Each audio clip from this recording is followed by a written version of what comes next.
ಅಬ್ಬಬ್ಬ ರಸ್ತೆಯಲ್ಲಿ ಕೂಲಿ ಕಾರ್ಮಿಕರನ್ನ ಅಟ್ಟಾಡಿಸಿದ ಕಾಡಾನೆ. ಕೂದಳೆಲೆ ಅಂತರದಲ್ಲಿ ಬಚಾವಾದ್ರೂ ಕಾರ್ಮಿಕರು. ಮಲಸಾವರ ಬಳಿಯ ಬಕ್ರವಳ್ಳಿ ಗ್ರಾಮದಲ್ಲಿ ಘಟನೆ. ಹಾಸನ ಜಿಲ್ಲೆಯ ಬೇಲೂರು ತಾಲೂಕಿನ ಗ್ರಾಮ. ಮಕ್ಕಳನ್ನ ಎತ್ಕೊಂಡು ಎದ್ನೋ ಬಿದ್ನೋ ಅಂತ ಓಡಿ ಬಂದ ಕಾರ್ಮಿಕರು. ಅರಣ್ಯ ಸಚಿವರೇ ಈಗಲಾದರೂ ಈ ವಿಚಾರವನ್ನ ಗಂಭೀರವಾಗಿ ತೆಗೆದುಕೊಳ್ಳಿ. ಕಾಡಾನೆ ಮಾನವ ಸಂಘರ್ಷಕ್ಕೆ ಪರಿಹಾರ ಕಂಡುಕೊಳ್ಳಲು ಮುಂದಾಗಿ ಮೊನ್ನೆಯಷ್ಟೇ ಇಟಿಎಫ್ ಸಿಬ್ಬಂದಿಯನ್ನ ಒಂಟಿ ಸಲಗವೊಂದು ಅಟ್ಟಾಡಿಸಿದಂಥ ಘಟನೆ ನಿಮಗೆಲ್ಲ ನೆನಪೇ ಇದೆ. ಅದರ ವಿಡಿಯೋ ಕೂಡ ವೈರಲ್ ಆಗಿತ್ತು. ಆ ಘಟನೆ ಮಾಸುವ ಮುನ್ನವೇ ಅಂಥದ್ದೇ ಘಟನೆ ಒಂದು ನಡೆದಿದೆ. ಹಾಸನ ಜಿಲ್ಲೆಯ ಬೇಲೂರು ತಾಲೂಕಿನ ಮಲಸಾವರ ಬಳಿಯ ಬಕ್ರವಳ್ಳಿ ಗ್ರಾಮದಲ್ಲಿ ನಡೆದಿದೆ. ಕಾರ್ಮಿಕರನ್ನ ಅಟ್ಟಾಡಿಸ್ಕೊಂಡು ಬಂದಿದೆ ದೈತ್ಯ ಗಾತ್ರದ ಕಾಡಾನೆ. ದೃಶ್ಯದಲ್ಲಿ ಗಮನಿಸ್ತಾ ಇರಬಹುದು ಎಂಥ ಸಿಚುವೇಶನ್ ಅಲ್ಲಿ ಇತ್ತು ಅಂತ. ಮಕ್ಕಳನ್ನ ಎತ್ಕೊಂಡೇ ಕಾರ್ಮಿಕರು ಎದ್ನೋ ಬಿದ್ನೋ ಅಂತ ಓಡ್ ಹೋಗಿದ್ದಾರೆ. ಹಾಸನ ಜಿಲ್ಲೆಯ ಬೇಲೂರು ತಾಲೂಕಿನ ಗ್ರಾಮ. ಅರಣ್ಯ ಸಚಿವರೇ ಈಗಲಾದರೂ ಈ ವಿಚಾರವನ್ನ ಗಂಭೀರವಾಗಿ ತೆಗೆದುಕೊಳ್ಳಿ. ಜನ ಯಾವ ರೀತಿ ಬದುಕ್ತಾ ಇದ್ದಾರೆ, ಮನೆಯಿಂದ ಹೊರಗೆ ಬರೋದು ಕೂಡ ಕಷ್ಟ ಅನ್ನೋ ಪರಿಸ್ಥಿತಿಯಲ್ಲಿದೆ ಹಾಸನ ಚಿಕ್ಕಮಗಳೂರು ಭಾಗದಲ್ಲಿ ಪರಿಸ್ಥಿತಿ. ಇನ್ನಾದರೂ ಈ ಒಂದು ಸ್ಥಿತಿಯನ್ನು ಅರ್ಥ ಮಾಡ್ಕೊಳ್ಳಿ, ಜನರ ಕಷ್ಟವನ್ನು ಅರ್ಥ ಮಾಡ್ಕೊಳ್ಳಿ. ಪದೇ ಪದೇ ಇಂಥ ಘಟನೆಗಳು ನಡೀತಾ ಇದೆ. ಇನ್ನೆಷ್ಟು ಮಂದಿ ಕಾಡಾನೆಗೆ ಬಲಿಯಾಗಬೇಕು? ಹಾಗಾದ್ರೆ ಇದಕ್ಕೆ ಶಾಶ್ವತ ಪರಿಹಾರವೇ ಇಲ್ವಾ? ಅರಣ್ಯ ಸಚಿವರೇ ಈಗಲಾದರೂ ಈ ವಿಚಾರವನ್ನ ಗಂಭೀರವಾಗಿ ತೆಗೆದುಕೊಳ್ಳಿ.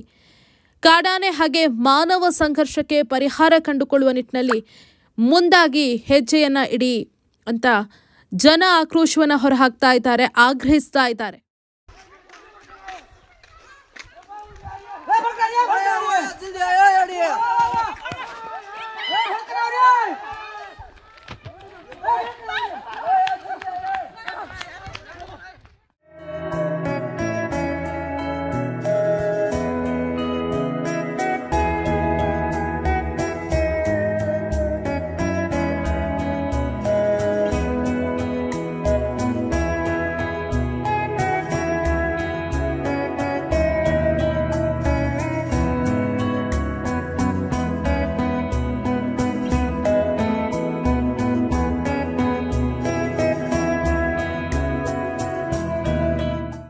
ಇಂತಹ ನೈಜ ಕುತೂಹಲ ಭರಿತ ಸುದ್ದಿಗಳು ನಿಮಗೆ ಸಿಗಬೇಕಂದ್ರೆ ರಾಜ್ಯದ ಪ್ರತಿಷ್ಠಿತ ಜನಪರ ಡಿಜಿಟಲ್ ಸುದ್ದಿ ಮಾಧ್ಯಮ ಪಬ್ಲಿಕ್ ಇಂಪ್ಯಾಕ್ಟ್ ಚಾನೆಲ್ ಅನ್ನು ಯೂಟ್ಯೂಬ್ನಲ್ಲಿ ಸಬ್ಸ್ಕ್ರೈಬ್ ಮಾಡ್ಕೊಳ್ಳಿ.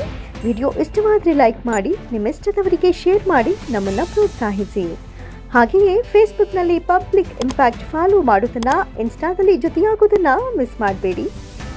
ಜಾಹೀರಾತು ಹಾಗೂ ಬಿಸ್ನೆಸ್ ಪ್ರಮೋಷನ್ಗಾಗಿ ಸಂಪರ್ಕಿಸಿ 9606037450 ಅಥವಾ 9353224116. ಇದು ಪಬ್ಲಿಕ್ ಇಂಪ್ಯಾಕ್ಟ್, ಜನಶಕ್ತಿಯೇ ನಿರ್ಣಾಯಕ.